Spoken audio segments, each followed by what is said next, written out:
So, hello. Welcome back to my Greek Orthodoxy channel, where I talk about my journey in the Orthodox Christian faith, the Greek Orthodox Christian jurisdiction, to be specific. And you might wonder, why Greek Orthodox and everything. Like I said, I think it's not a matter that I chose that. I didn't choose it; God did. Um, if I did, I didn't have a plan when I first met this person who was Greek Orthodox back in Binghamton, who took me to that church in Binghamton. There was no plan there. It was just fortuitous. Well, fortuitous is not even the right word. It was God's plan.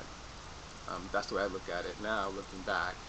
Um, in the moment, of course, it wasn't planned from my perspective. Um, and so uh, the point being that Greek Orthodox, Russian Orthodox, Serbian Orthodox, um, Romanian, you can go down the list of the Eastern Orthodox expression of Christianity. Um, there's a method to that, quote, madness, in the sense that Orthodoxy attempts to uh, conform to the nationality of the place where it's planted, and that was the pattern it used in the Eastern Roman Empire, and shortly after it ceased to be called the Eastern Roman Empire, became more Byzantine. Um, that period of time, that's the way the Orthodox spread the gospel. They basically nationalized it and brought people in by using their language and their culture and so forth. And that's the way it happened in the East, which is different than how it happened in the West, but it is what it is. That's the way God allowed it to happen. So when I became Orthodox, it wasn't a matter of choosing Greek Orthodoxy. It just happened because God planned it that way for me. It's not a choice I made. I'm not saying that it's better than the Russians or the Antiochians or the Serbians, or even making a statement about the Coptics or the Monophysites or any of the other um, groups or the Christian groups that over the years, over the centuries, have been separated from the main body of the historic Christian Catholic Apostolic faith. So anyway, one of the things that I had to deal with, and this is what I really wanted to talk about, and that is that the one of the things that I had to come to grips with being a Protestant was this whole issue of marriage. What to do about marriage, this is really just a Christian argument. It's nothing to do with non-believers, because this is not an issue for them. They don't really have to think about why does this matter in the whole scheme of things. I mean, it's a long metaphysical question, but the metaphysical question is one that is important in the sense that um, recognizing that God became man. That is the fundamental difference between, like, say, a Christian and a Muslim, or a Christian and someone of our foundation faith, the Hebrews. It's we say as Christians that God became man. That somewhere in eternity, God decided to become time bound um, in the person of Jesus Christ.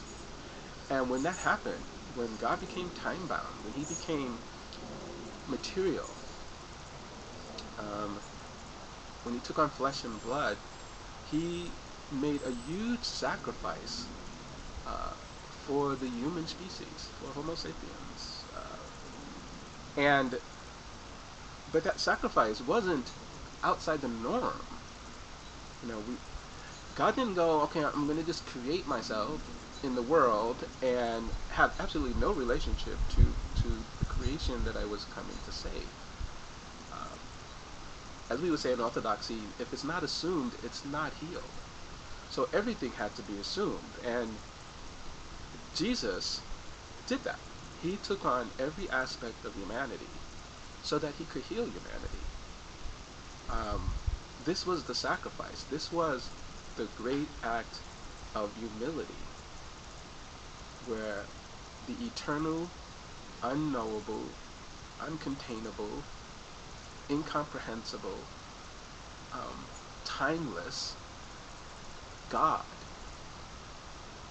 creative entity, shaped for himself a body, and became something subject to time, something subject to pain, something subject to worry and stress, and all of those things that we experience as human beings that come through our weakness. And because it was not out of the ordinary, because it was the miracle was God doing that, yes, but the ordinariness was God did it through his creation. He found a woman who was right with him, and in that woman he placed the seed of himself, and that seed took shape and form from her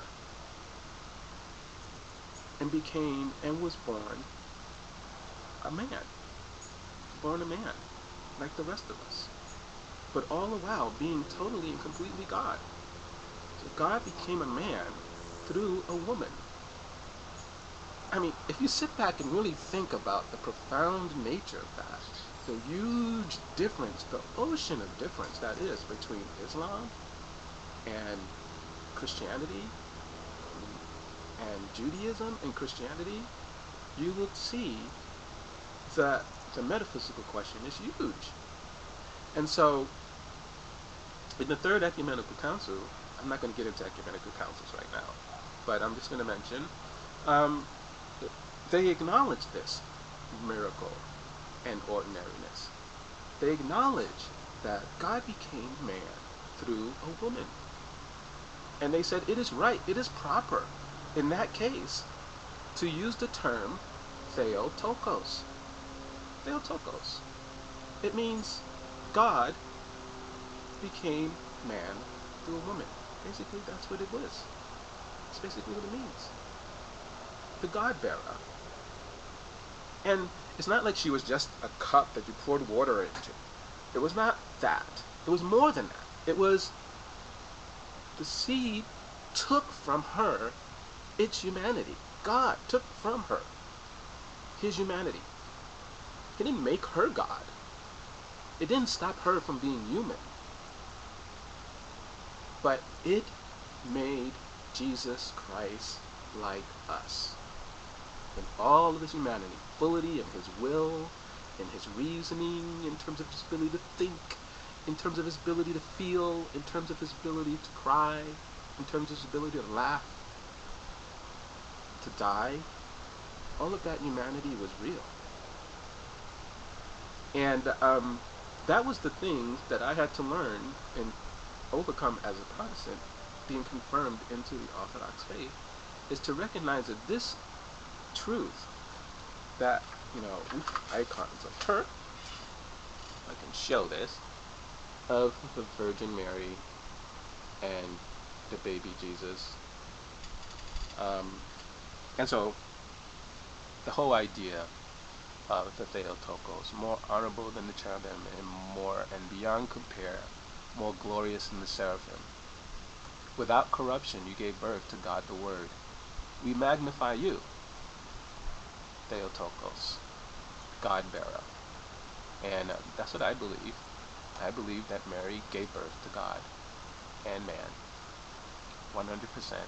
Not that God was born in Mary, but that God took humanity inside Mary in full flesh and blood, and that humanity was named Jesus. And he lived way back there in 30 AD-ish, during the time of Pontius Pilate, historically, and he suffered when he died for you and for me. But here's the good news. It was an act of healing, right? It was a moment of glory. God saved you by becoming like you. And he raised himself from the dead. No one takes my life from me, Jesus said. I lay it down of myself. and because of the Father, I'll take it back. And 3 days later, he did. And so that's why we honor Theotokos, because she gave birth to the God-man, Jesus Christ. That's what I believe. Until next time, bye-bye.